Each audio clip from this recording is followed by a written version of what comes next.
a spin-off of Pawn Stars called Autofocus. In the world of cars, Counting Cars is still one of the biggest and most popular reality TV shows. Most people will say they're in the same league as Top Gear and other shows. Many people say that Koker is to thank for the show's success, and some will say that they're right. The fact that Danny is the lead singer of a popular band and a very successful businessman and club owner doesn't come as a surprise. It's clear that Danny looks great as a role model, but he has been in trouble with the law before, which has made fans doubt his judgment and realize they don't know much about the man himself. Let's read Danny's story. Just like many other fans across the country, many car fans who love the idea of decorating or customizing their cars watched Counting Cars. Danny was a legendary figure in the auto modification industry because he could take things to a whole new level by using his years of experience and cutting-edge technology. However, after the show ended in 2021, there were many rumors in the auto industry about the main character's personal problems. Fans were not sure what to think. That is why we begin with what is true. Daniel Nicholas Koker II was born in Cleveland, Ohio, on January 5, 1964. Because his father and other family members worked at the Ford Motor Company, he grew up around classic cars and other cars. Since many people in your family work in the auto industry, it's not surprising that Danny became interested in how cars worked while he was playing with his toys. Danny was also very good at music. By chance, his dad was a musician. He sang baritone and played keyboards for the Cathedral Quartet, a famous Southern gospel group. Besides that, he played with many groups, such as the Foggy River Boys, the Oak Ridge Boys, C.L. Franklin, and Mahalia Jackson. Danny's dad was also the lead singer of the Koker family band, the Koker Family Singers. Danny, his mother, and his siblings were all in the band, so it wasn't a surprise that Danny played at Carnegie Hall when he was 11 years old, just like his dad did. Even though his love for music grew stronger over time, his dad noticed that he was becoming more and more interested in cars, and soon after, he gave Danny a cruiser as a gift. With this as inspiration, young Danny began to do a lot of work on his car to fix it up and make it his own. This was his life's work. He went to Valley High School and took basic shop and automotive studies as a teen, but he said that he really learned things when he wasn't in school. He said that the only real schooling he had was what you get in high school, which is basic shop art and auto shop. After that, all you have to do to find out how something works is get your hands dirty and take it apart. After that, you need to figure out how to put it back together. For hours, the boy would watch his dad work on old cars and change the engines. He would learn from skilled mechanics and people who know plenty about cars. He helped take cars apart and learned about the different parts and what they do. He eventually stood out from many others in the auto industry thanks to this hands-on and practical way of learning. He loved doing this. He was sure of what he wanted to do for a living by the time he graduated from high school. In the traditional sense, he never graduated from high school, but he chose to go to the University of Nevada. Danny's dad bought a Las Vegas TV station called Channel 33 while he was still in school. At the time, it showed old movies, sitcoms, dramas, and Christian religious shows. It changed its focus to mostly local content after buying the station. It even had movies like Saturday Fright at the Movies, a scary B-movie. Because he played Count Cool Rider in this movie, Danny got a lot of attention. The Koker family sold Channel 33 Inc. to Montecito Broadcasting Corporation on December 18, 1997. The deal was signed on February 3, 1998. But Danny had stopped being an actor a long time before that sale. He decided to make a name for himself in the auto industry by using his skills to restore and customize cars. His first car, a 1979 Camaro Z28, was what made him decide to go this way.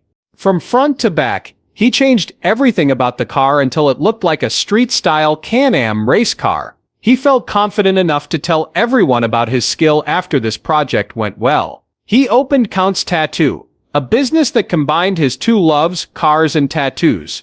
People who liked tattoos and cars quickly became fans of the business, but Danny had bigger plans for it than that. He wanted to start a business that would only customize and fix up cars, and when he opened Count's Customs in Nevada, he got what he wanted. In the early 2000s, this new business became very popular very quickly. People went to Count's Customs to get their cars fixed by people who cared about quality. It was interesting that the shop did such good work that well-known people took their cars there to get fixed. This simple advertisement is what brought Pawn Stars Rick Harrison to the shop one day. Harrison became a regular customer who came to Danny to get estimates on old muscle cars. Every time Danny came over, Rick was amazed by how much he knew about cars. Soon, Rick started hiring Danny as the expert to do the car appraisals on Pawn Stars. This gave Danny the chance to show off his intelligence and vast knowledge in front of millions of TV viewers. It did more than that though. Millions of people watched Rick Harrison's Pawn Star on the History Channel, and the show's first season was a big hit. Fans kept asking for more, so the creators decided to make spin-offs that would appeal to fans in other fields. The car industry was one of those fields that had a lot of potential. The producers quickly found out that they had everything they needed.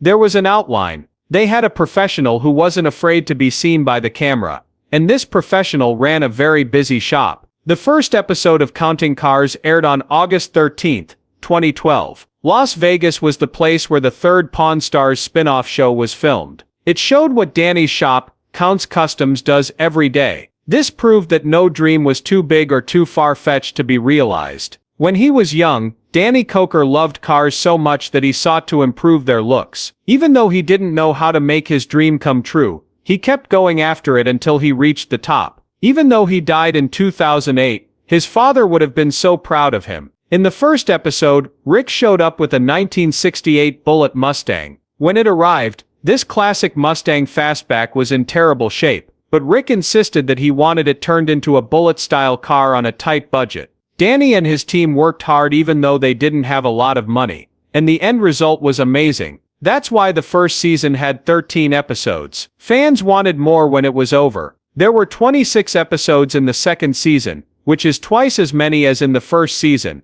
It's clear that people liked it. The show was picked up for a third season because of how well they did. Danny and his team kept track of how many cars were in the warehouse at some point in a show episode. After looking at a bunch of different cars, like old muscle cars, motorcycles, and new sports cars, they came to the conclusion that there were 1,500 cars in the warehouse at that time. This accomplishment was talked about on social media and in news stories that helped promote the Counting Cars show. Before Counting Cars, Danny was already well known in Las Vegas. He was now known all over the country as the guy with the beard and the glow-in-the-dark bandana.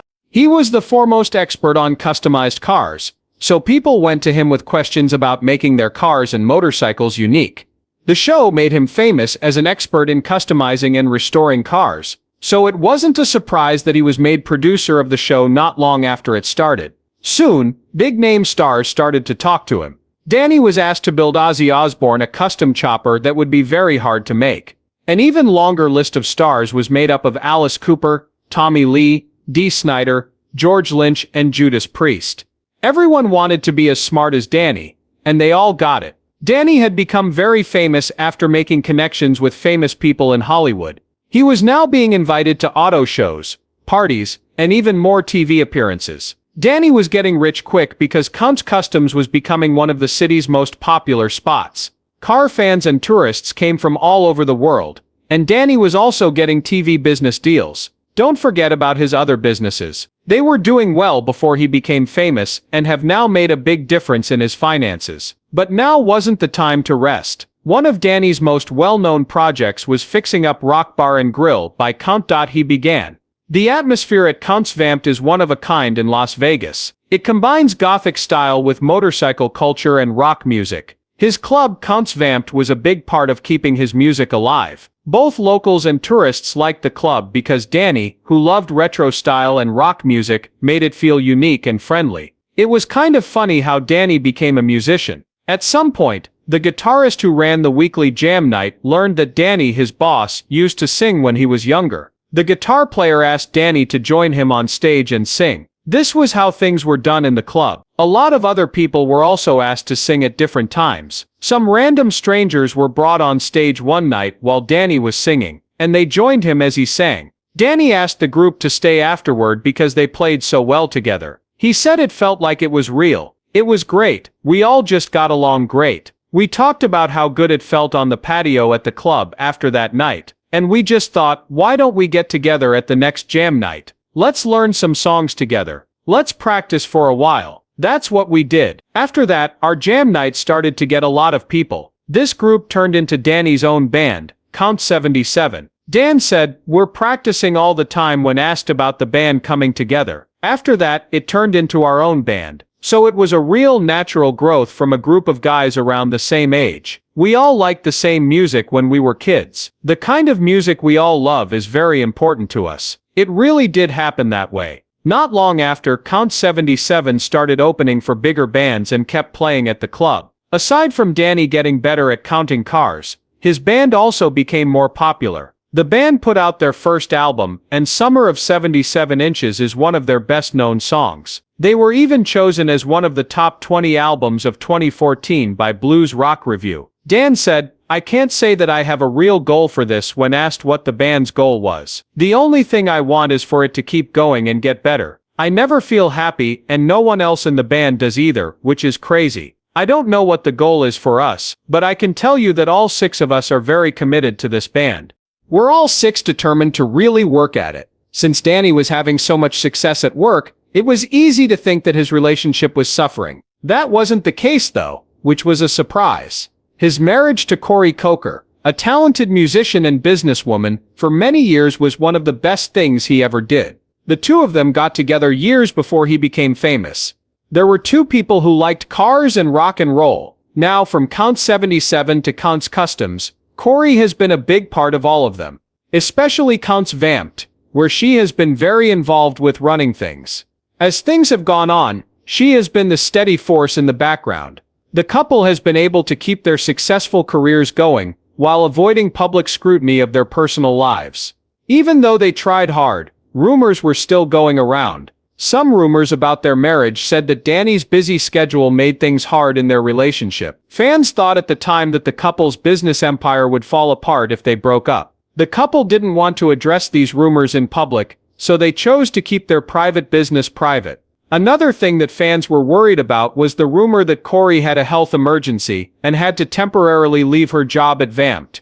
There were also reports on the internet that she had died in a car accident. Fans still spoke out in support of Corey, even though these details hadn't been confirmed. This showed how much the couple meant to people in Las Vegas and beyond. People at Count's Vamped were glad to see her again when she got back to work.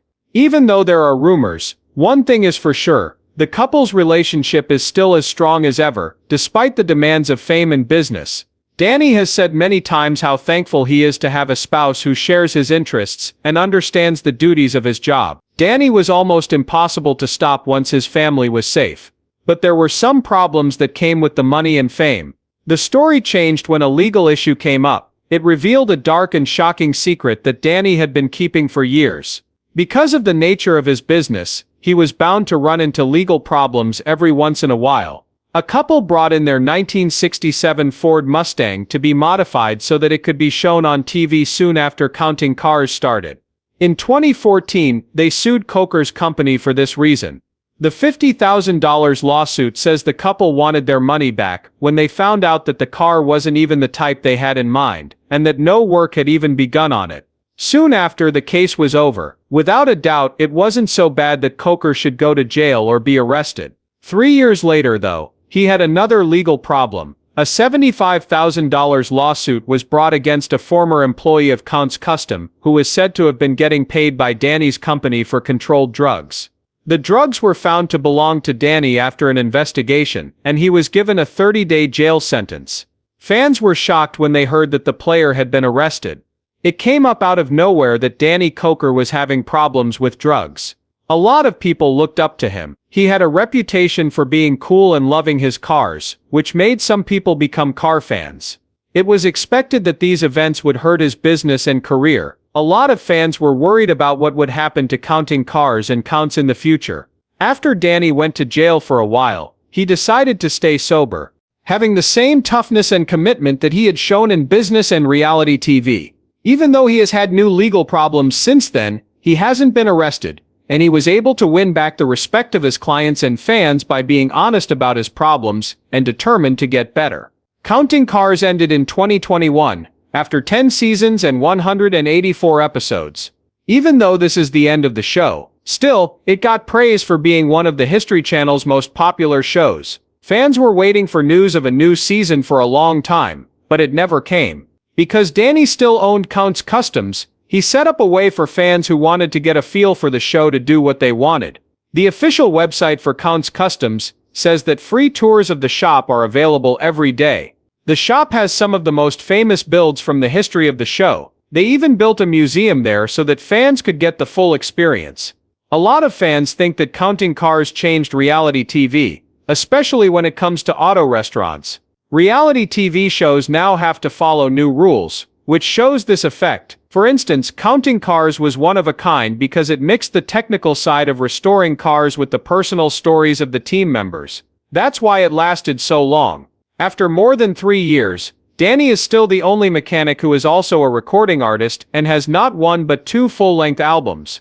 According to some sources, he's worth about $14 million and owns more than 100 cars and motorcycles, including about 70 that he got from his dad. You'd think he'd be retiring on a beach somewhere. No, Danny has kept going after his other goals like he never stopped, with even more strength. On social media though, there have been rumors about his health from time to time. We can confirm that there are no clear signs that he is currently sick or having health problems. A lot of news stories say that he is healthy. Indeed, he tweeted on X, "I am personally only on Twitter to protect his fans from being scammed. Even though my businesses are on all of them, I'm only on Twitter. On Facebook and other sites, there are fake DK accounts. Not me. Do not fall for it. Tell someone about it. He's not on TV right now, and he wasn't on TV at one point, but his legacy lives on." His story is still very moving. A kid who had a dream and stuck to it, even though there were many normal things that could have stopped him. He worked hard to get to where he is now. It didn't matter to him who was to blame, or why he lost his balance and had to go to jail. He owned up to his mistakes and worked to improve himself. He did it.